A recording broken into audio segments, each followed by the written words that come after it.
Le port du burkini a alimenté la polémique ces derniers temps en France.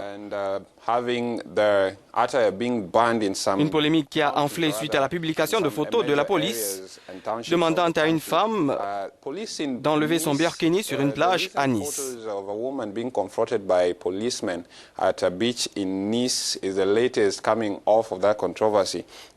Après l'attentat de Nice, justement, le Premier ministre français Manuel Valls a affirmé que le burkini faisait partie d'un projet politique fondé sur l'esclavagisation de la femme et que cela n'était pas compatible avec les valeurs de la France et de la République.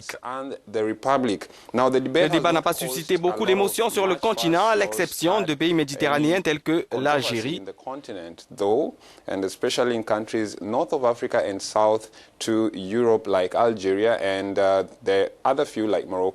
Le Maroc ou la Libye. Puis le Conseil français du culte musulman s'inquiète de la tournure prise par le débat public autour du burkini. Il a demandé à être reçu en urgence par le ministre de l'Intérieur, Bernard Cazeneuve. À l'issue de cette rencontre, Bernard Cazeneuve a déclaré que les arrêtés ne doivent pas conduire à des stigmatisations. Ce matin, avec nous pour réagir sur ce débat, Hadija Mbomiko, présidente d'une fondation pour l'éducation islamique à Douala, au Cameroun. Hadija Mbomiko, bonjour. Comment réagissez-vous justement à tout ce débat sur le burkini en France? Pour des pays tels que la France qui brandissent à tout va les libertés individuelles, les libertés de démocratie, sachant que la démocratie commence par le respect de l'habillement d'autrui.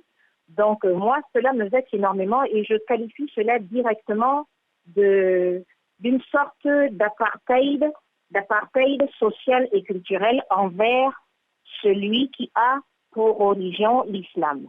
Dans toute religion, il existe un code vestimentaire. Le voile n'est pas né avec l'islam. Dans les sociétés juives, le voile était même bien plus strict que ce que nous voyons aujourd'hui dans certaines sociétés musulmanes. Certaines sœurs chrétiennes portent le voile. Elles ne sont pas critiquées pour autant. Moi, j'en ai vu des sœurs chrétiennes sur la plage se promener. On ne l'a jamais critiqué.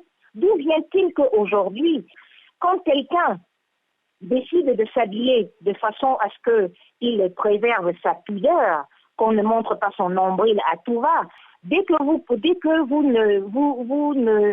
ne rentrez pas dans le moule de l'habillement qui a été, d'un certain habillement que l'on veut uniformiser dans le monde, on vous taxe d'intégriste, on vous fait payer donc des amendes, mais c'est pour ça que je taxe ça d'apartheid social et culturel qui vise essentiellement l'islam.